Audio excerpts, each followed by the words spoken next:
साबिक़ वज़ीर-ए-आज़म इमरान खान ने ये इल्ज़ाम लगाया है कि जेलों में जो ख़वातीन क़ैद हैं उनके साथ बदसलूकी हो रही है, नारवा सलूक अपनाया जा रहा है। इस सारे मामले पर हुकूमत ने न सिर्फ दो टोक बयान दिया है बल्कि अब बाकायदा तौर पर एक्शन भी ले लिया गया है। निगरान वज़ीर आला मोहसिन नकवी की हिदायत पर डिप्टी कमिश्नर राफिया और SSP इन्वेस्टिगेशन अनुश मसूद की कोट लखपत जेल में खतीजा शाह और दीगर ख़वातीन से मुलाकात भी हो गई है। जी हाँ, आज हमारे साथ तो गुफ्तगू भी कर रही थी अनुश मसूद साहिबा और उनकी जानिब से भी कहा गया था कि जितनी भी बातें हैं वो सब अफवाहें हैं और ये बताया जा रहा है कि डॉक्टर यास्मीन राशिद को मेडिकल चेकअप के लिए दोबारा अस्पताल भी मुंतकिल कर दिया है। वो यही कह रही थी हमारे चैनल के तवस्सुत से कि जितनी भी इन्वेस्टिगेशन होती हैं ख़वातीन के साथ और जितनी भी तफ्तीश होती है वो तमाम ख़वातीन ही करती हैं। डेफिनेटली क़वाइद व ज़वाबित वज़ा हैं और इसकी खिलाफ वर्जी हो भी नहीं सकती। अगर होती है तो फिर ज़ाब्ते के तहत कार्रवाई भी अमल में आती है। लेकिन बहरहाल एक हंगाम है और लोग सवाल पूछते नज़र आ रहे हैं जिससे हुकूमत अक्सर मुस्तरद करती नज़र आ रही है। शराज निसार हमारे साथ हैं, उनको ज़रा शामिल गुफ्तगू करते हैं। शराज, कहिएगा, खतीजा शाह और दीगर ख़वातीन से मुलाकात हुई है इस इन्वेस्टिगेशन टीम की एक तौर पर, तो क्या बताया गया है इन ख़वातीन की जानिब से जो जेल में कैद हैं? सब ठीक है, वो खैरियत से हैं? बिल्कुल, ये 2 घंटे की मुलाकात जारी रही। SSP investigation doctor Anush Masood Chaudhry और उनके साथ DC लाहौर राफिया हैदर, उन दोनों की मुतफ़िका तौर पर जो है उन्होंने मीडिया से भी टॉक किया और हमारी जो उनसे बात हुई है, जब उनसे ये पूछा गया कि खतीजा शाह के बारे में खासकर और बाकी भी ख़वातीन के बारे में ये कहा जा रहा है कि उनके साथ बेहरमती करने की कोशिश की गई है, तो इस बात से डिनाई किया। तो डॉक्टर अनुश मसूद जो खतून SSP इन्वेस्टिगेशन लाहौर की, उन्होंने कहा ये 200% झूठ है। मेरी उन तमाम ख़वातीन से बात हुई है जो न सिर्फ इस वक्त तहरीक इंसाफ की कारकुन है खतीजा शाह समेत, बल्कि दीगर भी जितनी ख़वातीन इस वक्त कोट लखपत जेल में मौजूद हैं तमाम से बात हुई है। और यहाँ ये बड़ा अहम पॉइंट बताया उन्होंने कि यहाँ पर न सिर्फ 2 साइकोलॉजिस्ट, एक गायनाकोलॉजिस्ट और बाकी भी डॉक्टर मौजूद है, फीमेल डॉक्टर भी यहाँ पर मौजूद है। अगर कोई ऐसा मसला होता तो हमें बताया जाता। किसी भी खातून ने कोई शिकायत नहीं की जी। और इमरान खान के बारे में उन्होंने ये कहा कि वो बिल्कुल प्रोवोक कर रहे हैं और इंटरनेशनल मीडिया को जो बता रहे हैं ऐसा कोई वाकया नहीं है। वज़ीर आला पंजाब ने खासकर ये टीम बनाई थी कि ये जाकर कोट लखपत जेल में मुकम्मल रिपोर्ट पेश करेगी। इस हवाले से उन्होंने मीडिया से बात करते हुए ये कहा कि कोई भी ऐसा वाकया पेश नहीं आया और जेल में खासकर जो सेल बनाया गया है जहाँ पर ये ख़वातीन मौजूद है, वहाँ पर न सिर्फ कैमरे लगे हैं बल्कि सख्त सिक्योरिटी है। वहाँ पर कोई भी शख्स जो है वो बगैर इजाजत को उस तरफ नहीं जा सकता। और जो बात से DC जो है वो राफिया हैदर, उन्होंने भी बात की और उनका ये कहना था कि मैंने खुद भी तमाम ख़वातीन से बात की है, कोई एक भी ऐसी शिकायत मौसूल नहीं हुई है। जो PTI के जो कारकुन है जो उसको प्रवोक कर रहे हैं वो ऐसा कोई भी वाकया यहाँ पर पेश नहीं है जी। अच्छा, नहीं तो इसमें ये बताइए बुनियादी तौर पर कि ये बात जेल से कम्युनिकेट कौन कर रहा है? ये खुद एक सवाल है कि इस तरह की अफवाहें या इस तरह के मामलात क्या ज़मान पार्क में तरतीब दिए जा रहे हैं या फिर जेल से कोई सपोर्ट है, बी इट अगर हम इसको पुलिस फोर्स की तरफ ले जाएं या फिर कोई कैदी राब्ते में है कि हो कैसे रहा है ये सब कुछ? ये कम्युनिकेशन कैसे है? गो के ये गलत है लेकिन इसको कहीं से तो इनिशिएट किया जा रहा है ना। इमरान खान की फुटेज एक वायरल हुई थी जिसमें उन्होंने ये कहा था कि इस तरह का वाकया हुआ है और अब सलमान शाह जो साबिक वजीर खजाना है वो भी अपनी बेटी से मुलाकात उन्होंने की है और यहाँ पर मीडिया के पास वो मौजूद थी। अगर ऐसी कोई बात होती तो यहाँ DC लाहौर या SSP इन्वेस्टिगेशन तो हो सकता है कि वो छुपा भी सकती थी, लेकिन एक बाप जो है वो किसी सूरत ऐसा वाकया जो वो छुपा नहीं सकता। तो सलमान शाह जो साबिक वजीर खजाना भी रहे हैं सुबह, उन्होंने भी कोई ऐसी बात नहीं की है। वो यहाँ से अपनी बेटी के साथ मुलाकात करने के बाद बिल्कुल मुतमिन गए। जब उनकी गाड़ी रोककर उन्हें पूछा गया कि ऐसा कोई वाकया, कोई आपको शिकायत हो, तो उन्होंने कहा कि मुझे कोई शिकायत नहीं है। फिलहाल वो यहाँ से चले गए। तो ये बड़ी इट्स एन ओपन सीक्रेट कि अगर कोई भी ऐसा वाकया हुआ होता तो कोई बाप इस तरह के वाकया को छुपा नहीं सकता जी। ठीक है शिराज, बहुत शुक्रिया, आप हमें तफसीलन अपडेट कर रहे थे। PTI की 10 ख़वातीन ऐसी हैं जो कि कैद में मौजूद हैं, SSP की जानिब से कहा गया है और ये कहा जा रहा है कि जो र्यूमर्स फैलाई जा रही हैं इसमें कोई सदाकत नहीं है। SSP इन्वेस्टिगेशन अनुश मसूद ने गुफ्तगू की है कुछ देर पहले, आइए हम वो सुनवाते हैं आपको। अभी हम लोग वहीं से होके आ रहे हैं, प्रिजन के अंसारी ख़वातीन से हमारी मुलाकात हुई है, एक एक करके हमने हर एक से बात की है और इसमें जितने भी नाम हैं इसमें 9 जो है इस वक्त ID परेड पर बंद है और एक डॉक्टर यास्मीन राशिद है। हमने जिनसे सबसे मुलाकात की है उन सबसे ये तक पूछा है कि उनको है तो वो भी हमें बताएं। इस किस्म का कोई, ये सिर्फ र्यूमर्स हैं जो फैलाई गई हैं। देखिए मैं आपको बारी बारी सब इनके बारे में बताते हैं। इवन इनको ये फैसिलिटी भी मैसर है, अगर घर से ये कुछ चीज़ मंगवाना चाहती हैं तो इनको यहाँ पे प्रोवाइड की गई है। कपड़े बेड शीट्स वगैरह तो यहाँ पे जो है वो यहीं की अरेंजमेंट से दिए गए हैं, लेकिन अगर ये कपड़े वगैरह मंगवाना चाहते हैं तो उनको वो भी अरेंज करके पहुँचाए गए हैं। उसकी इन्वेंट्री मौजूद है सिग्नेचर्स के साथ। तो इस हद तक इनको ट्रीटमेंट दी गई है यहाँ पर। इसके अलावा आप देखें इनके लिए साफ़ सुथरी बेड शीट्स, चारपाइयाँ बिछाई गई हैं, इनको फ़िल्टर्ड पानी मिल रहा है।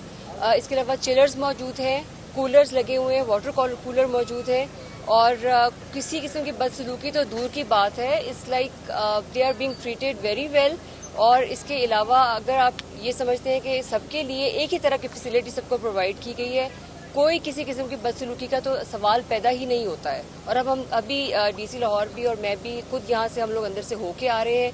हमने सबसे बारी बारी मुलाकात की है और क्वेश्चनिंग की है और उनसे कैटेगोरिकली पूछा है कि अगर आपको कोई मसले मसाइल हैं तो वो हमें बता सकते हैं। मैडम, खदीजा शाह के बारे में खासकर बताइएगा, जो इंटरनेशनल मीडिया भी इसको प्रोवोक कर रहा है, तो आपकी उनसे क्या बात हुई? क्या उनका ये कहना है कि कोई ऐसा वाकया नहीं हुआ? देखिए, खदीजा शाह से भी मेरी मुलाकात हुई है, हम लोगों ने उससे बात की है और देखिए मेडिकल प्रॉब्लम्स जिन जिन की है उनको तमाम मेडिसिन प्रोवाइड की गई हैं। अगर उन किसी को सांस का इशू है, किसी को स्किन प्रॉब्लम है, यहाँ तक भी फैसिलिटीज़ प्रोवाइड की गई हैं। यहाँ पर 24 घंटे मेडिकल। SSP इन्वेस्टिगेशन की गुफ्तगू आपने मुलाहिजा की। आगे बढ़ते हैं, आपको बताते हैं कि इंसदाद दहशतगर्दी अदालत में खदीजा शाह केस में भी अहम पेशरफ सामने आई है। अदालत ने खदीजा शाह के मेडिकल और मुलाकात से मुतालिक दरख्वास्त को खारिज कर दिया है। इंसदाद दहशतगर्दी अदालत की एडमिन जज अबहर गुल खान ने दरख्वास्त पर फैसला सुनाया है और सुलेमान आवान हमारे साथ मौजूद होंगे, उनसे हम तफसील जानेंगे। लेकिन बहरहाल मजमूई तौर पर जो इल्ज़ाम लगाया जा रहा है जेल में मौजूद सहूलियात से मुताल्लिक़, उस पर आपने दो टोक मौक़िफ़ सुन लिया है, SP साहिबा का और इसके अलावा DC साहिबा का। अब जो आज की अदालती कार्रवाई, इस पर हमारे नुमाइंदे सुलेमान आवान हमारे साथ हैं, उनसे अपडेट्स ले लेते हैं। सुलेमान, कहिएगा क्या दरख्वास्तें थी खदीजा शाह की जो मुस्तरद हुई हैं? आज बिल्कुल जेर हिरासत पीटी रहनुमा खदीजा शाह की तबीयत नासाज होने के मामले पर अहम पेशरफ सामने आई है। अदालत ने खदीजा शाह की मेडिकल कराने और मुलाकात से मुताल्लिक दरख्वास्त को जो खारिज कर दिया। इंसदाद दहशतगर्दी अदालत की एडमिन जज अबहर गुल खान ने केस पर समाअत की है। खदीजा शाह के वकील समीर खोसा की जानिब से अदालत से रुजू किया गया था और दरख्वास्त में इस्तदा की गई थी कि जो लोग से खदीजा शाह की मेडिकल रिपोर्ट जो है वो तलब की जाए, खदीजा शाह की फैमिली को जेल में मुलाकात की इजाजत भी दी जाए। और ये भी कहा गया उनकी जानिब से कि मीडिया पर खदीजा शाह की तबीयत नासाज होने की खबरें चल रही हैं। खदीजा शाह की तबीयत जो है नासाज होने की खबरें सुनने की वजह से फैमिली बहुत परेशान है। जब तक खदीजा शाह गिरफ्तार हुई है फैमिली को मिलने नहीं दिया जा रहा। और इस हवाले से दो दरख्वास्तें दी थी, वो सुबह के वक्त अदालत में दायर की गई थी और इस पर फैसला महफूज कर लिया था, जो कि अभी फैसला सुनाते हुए अदालत ने दोनों दरख्वास्तें जो है वो खारिज कर दी हैं। जी ठीक है सुलेमान, लेकिन अब से कुछ देर पहले जब हमारी बात हो रही थी तो ये पता चला है कि विजिट हुआ है और उसमें खदीजा शाह के वालिद भी मौजूद थे और उन्होंने भी मुलाकात की है खदीजा शाह से। देखिए, ये जो है ये इनके राइट है और इसकी दरख्वास्त की जरूरत नहीं थी। इन्होंने आज उनके बुकरा की जानिब से दरख्वास्त दायर की गई थी, ये दरख्वास्त की जरूरत नहीं थी। वो मुलाकात भी कर सकते थे। और जब मेडिकल की बात की जाए तो उनकी जो तफ्तीशी है उनसे भी बात हुई थी हमारी, तो उन्होंने भी यही कहा कि तमाम कैदियों को जो मेडिकल रिपोर्ट है वो भी देखी जाती है, मेडिकल मुआयना भी किया जाता है। आज जो 29 तारीख थी, आज उनका जो है ठीक है, मुलाकात तो हो गई है खदीजा शाह की अपने वालिद से और उनसे बाकी जो हुकूमती ओहदेदार हैं वो भी मिले हैं ताकि जो इल्ज़ाम हैं उनको देख भी लिया जाए।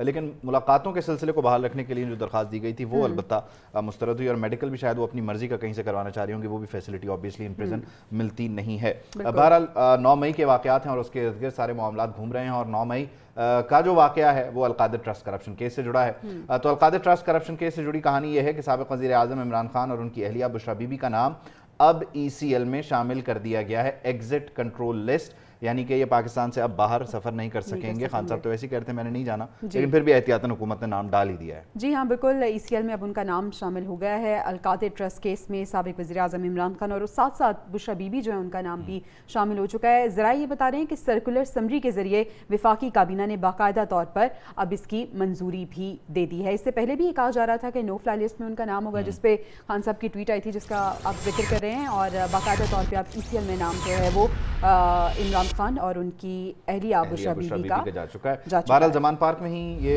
दोनों मौजूद हैं और अब पाकिस्तान से बाहर नहीं जा सकेंगे। सिद्दीक साजिद नुमाइंदा खुसूसी इस्लामाबाद से हमें ज्वाइन करें, उनसे अपडेट्स ले लेते हैं। सिद्दीक, आगाह कीजिएगा, क्या तफसील है आपके पास? दोनों नामों की मंजूरी हो गई है ECL के लिए? सर्कुलेशन समरी के जरिए इमरान खान और बुशरा बीबी का जो नाम है ایگزٹ کنٹرول لسٹ میں ڈالنے کی منظوری دی ہے. یہ الگ سے نام ڈالا گیا ہے القادر ٹرسٹ کیس میں. 70 ارب روپے کا یہ اسکینڈل ہے اور نیب کی سفارش تھی اور نیب کا یہ موقف تھا کہ چونکہ دونوں سے تحقیقات ہونا تفتیش ہونا ابھی باقی ہے تو لہٰذا ان کو بیرون ملک جانے کی اجازت نہ دی جائے, جس کے اوپر پھر وزارت داخلہ نے یہ سمری جو ہے وہ وفاقی کابینہ کو بھیجی تھی جس کی کابینہ نے منظوری دے دی ہے. جی ٹھیک ہے, بہت شکریہ آپ کا صدیق ساجد. ایک طرف حکومت اس معاملے کو جو ہے وہ اس طرح سے ڈیل کر رہی ہے, نام ECL پہ آ چکا ہے, جبکہ دوسری طرف عمران خان کے یہ معاملات عدالتوں میں بھی چل رہے ہیں. گو کہ نیب کا کیس ہے لیکن اس کی ضمانت پروٹیکٹیو جو اس کی بیل ہے وہ اسلام آباد ہائی کورٹ سے حاصل کر رکھی ہے. اب 31 تاریخ تک کی یہ اس میں ضمانت ہے. اب 31 کو ایک بار پھر سماعت ہونے جا رہی ہے اور وہی بینچ جس نے پہلے سماعت کی تھی جسٹس میاں گل حسن اورنگزیب اور جسٹس سمن رفت امتیاز سماعت کرنے جا رہے ہیں. تو لیٹس سی کہ کیا ہوتا ہے 31 تاریخ کو, لیکن کافی لوگ اندازہ لگا کے بیٹھے ہیں کہ ہوگا کیا. اچھا, سرکولر کے مطابق القادر ٹرسٹ کرپشن کیس میں درخواست ضمانت پر سماعت اسپیشل ڈویژن بینچ کرے گا اور بینچ میں جیسے آپ نے بتایا کہ جسٹس میاں گل حسن اورنگزیب ہوں گے, جسٹس سمن رفت امتیاز پر مشتمل یہ کمیشن ہوگا. القادر ٹرسٹ کرپشن کیس میں درخواست ضمانت پر سماعت دن 2 بجے ہوگی اور عمران خان کے کیسز کے سماعت کے دوران کورٹ روم کے حوالے سے بھی ہدایات آئی ہیں کہ داخلہ خصوصی پاسز پر ہی دیا جائے گا, یعنی مخصوص پاسز ہوں گے جن کے پاس وہ پاس ہوں گے انہیں داخلے کی اجازت ہوگی, ادروائز کوئی اور کورٹ روم میں داخل نہیں ہو سکے گا. تو یہ اہم ڈیولپمنٹ ہے. 31 مئی کا اب انتظار کرنا ہوگا کیونکہ 31 مئی کو اب عمران خان کی درخواست ضمانت پر سماعت ہونے جا رہی ہے. یہ سماعت ہوگی ڈیفینیٹلی, اور کورٹ روم میں جو ہے وہ اس کو بڑا ایک کنٹرول انوائرمنٹ اس کا رکھنا پڑتا ہے کیونکہ ایسا نہ ہونا کہ ایک ہجوم ہو جب میں غفیر ہو پھر بندہ کس کس کو دیکھ کے کہے گڈ ٹو سی یو. اچھا, ایک اور ڈیولپمنٹ ہے, نواز شریف اور جہانگیر ترین کو اب اپیل کا حق مل گیا ہے. کیسے؟ آپ کو بتاتے ہیں کہ صدر مملکت ڈاکٹر عارف الوی کے دستخط کے بعد سپریم کورٹ ریویو ایکٹ اب باقاعدہ طور پہ قانون بن چکا ہے اور نئے قانون کا اطلاق ماضی سے ہوگا. اٹارنی جنرل نے نوٹیفیکیشن سپریم کورٹ میں بھی پیش کر دیا اور یہ کہا گیا ہے کہ نئے قانون میں سپریم کورٹ کے نظر ثانی اختیار کو وسیع کیا گیا ہے. یقینی طور پر یہ محسن داوڑ کی تجویز تھی فلور آف دی ہاؤس پہ, انہوں نے جو پریکٹس اینڈ پروسیجر بل تھا اس میں ایک ضمنی تجویز شامل کی تھی. تو بہرحال اچھی چیز ہے کیونکہ جو آرٹیکل 184(3) کے تحت معاملات ہوتے تھے, سو موٹو کے ذریعے جو معاملات ہوتے تھے اس میں اپیل کا حق نہیں تھا.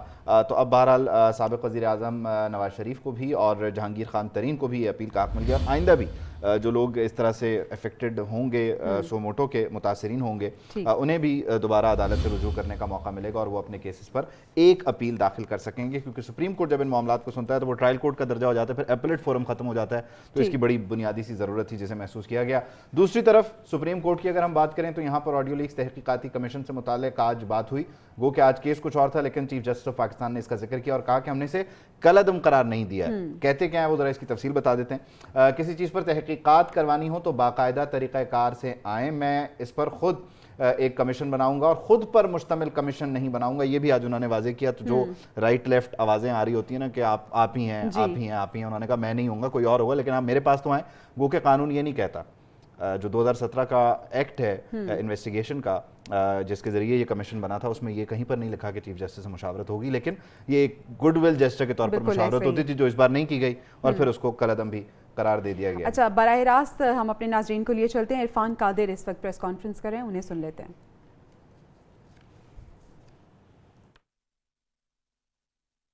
اور پاکستان میں خاص طور پہ جب کہ آئین میں لکھ دیا گیا ہے کہ حاکمیت اللہ تعالیٰ کی ہے تو ہم سب جو ہیں آئین کے تابع ہیں اور ہمیں ایک دوسرے کی لمٹس کا خیال رکھنا ہے اور عزت جو ہے, ہمیں رسپیکٹ جو ہے وہ آئین کی ہے.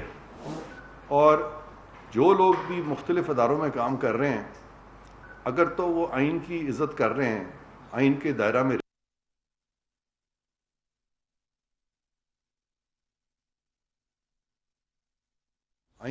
میں رہ رہے ہیں تو پھر بالکل اس قابل ہیں کہ ان کا احترام اسی طرح کیا جائے جس طرح کسی بھی انسان کا ہم احترام کرتے ہیں.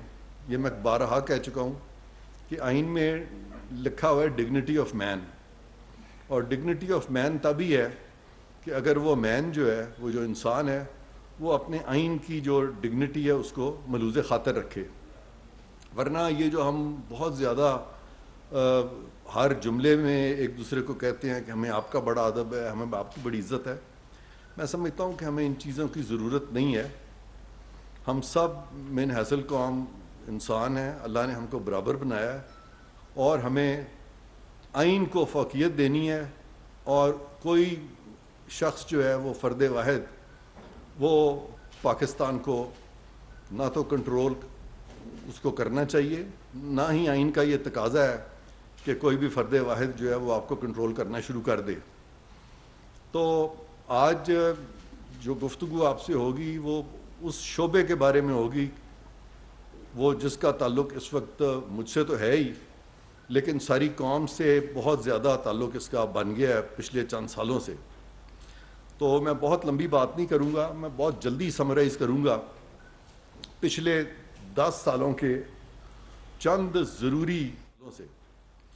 تو میں بہت لمبی بات نہیں کروں گا، میں بہت جلدی سمرائز کروں گا پچھلے 10 سالوں کے چند ضروری کیسز، جس سے کہ میں آپ کو یہ باور کرانے کی کوشش کروں گا کہ انفارچونیٹلی یہاں پہ جوڈیشلائزیشن آف پالیٹکس ہو رہی ہے، اور اس میں کس طرح سے بینچز بنائے جاتے ہیں اور کس طرح سے چیف جسٹسز جو ہیں فرام ٹائم ٹو ٹائم سارے ملک کی سیاست کو کنٹرول کرنے کی کوشش کرتے رہے، اور ملک کے مختلف اداروں کو، خاص طور پہ حکومت کو، وہ سبجوگیٹ کرنے کی کوشش کرتے رہے، یا حکومتی معاملات کو، ایگزیکٹو کو ریگولیٹ کرنے کی کوشش کرتے رہے، یا سیاست کو وہ اپنی ڈگر پہ چلانے کی کوشش کرتے رہے۔ تو ان چند کیسوں میں بہت پرانی بات نہیں ہے، مجھے ایک دم آپ کے سامنے بیٹھے ہوئے یاد آ گیا یوسف رضا گیلانی صاحب کا معاملہ، جب ان کو کنٹیمپٹ لگائی گئی اور پوری حکومت کا تختہ الٹ دیا گیا، اور آرٹیکل 58(2)B گو کہ آئین میں ختم ہو چکا تھا، جس کے تحت صدر جو تھے وہ حکومتوں کو گھر بھیج سکتے تھے، اسمبلیوں کو گھر بھیج سکتے تھے، لیکن یہ ایک نیا طریقہ نکالا گیا، گو کہ آئین کے آرٹیکل 62-63 میں فورمز موجود ہیں ڈسکوالیفائی کرنے کے، لیکن یہ معاملہ جو ہے یہ سم ہاؤ اس وقت کی سپریم کورٹ نے اپنے اوپر لے لیا، اور انہوں نے وزیر اعظم یوسف رضا گیلانی کو گھر بھیج دیا، یہ کہہ کے کہ انہوں نے عدالت کی توہین کی ہے۔ اور میرے شدید تحفظات تھے، کیونکہ اس وقت بھی میں اٹارنی جنرل تھا بھرکیف، وہ معاملہ گزر گیا، تذکرہ ضروری تھا، وہ ایک بہت بڑی وائلیشن تھی پاکستان کی کانسٹیٹیوشن کی، اور وہ میں سمجھتا ہوں کہ آپ سے شیئر کرنا ضروری ہے۔ اس کی نائسٹیز میں نہیں جا رہا، لیکن مختصراً اگر آپ کو بتاتا چلوں کہ وزیر اعظم کو پاکستان کا ہرگز یہ منصب نہیں ہے کہ وہ سپریم کورٹ کے کہنے پہ سپریم کورٹ کے پیغامات جو ہے باہر کی دنیا کو پہنچائے، یہ وزیر اعظم کا منصب نہیں ہے، اور جو منصب وزیر اعظم کا نہیں ہے اس کے بارے میں احکامات صادر کرنے سپریم کورٹ کی طرف سے اور غیر آئینی تھا، اور اگر یہ وزیر اعظم کا منصب تھا تو پھر اپنے فرائض منصبی میں وزیر اعظم ویسے ہی آئین میں لکھا ہوا ہے کسی کو بھی جواب دینی ہے، کسی عدالت کو جواب دینی ہے۔ اب ہم آگے چلتے ہیں۔ دوسرا معاملہ ہم نے دیکھا کہ یہاں پہ پاناما کیس آیا۔ پاناما کیس کا جو عنوان تھا اس وقت وہ تھا عمران احمد خان نیازی بنام میاں نواز شریف، اور جب وہ فیصلہ ہوا تو میاں صاحب جو ہیں ان کے خلاف کیسز بننے شروع ہو گئے، اور وہ پابند سلاسل ہو گئے، اور خان صاحب جو ہیں اس کے بعد وہ پاکستان کے وزیر اعظم بنے۔ تو یہاں پہ کس حد تک وہ عنصر شامل تھا جس کو کہ ہم پولیٹیکل انجینئرنگ کہتے ہیں، اس پہ میں زیادہ بات اس لیے نہیں کروں گا کہ میں اس پہ بہت بات کر چکا ہوں۔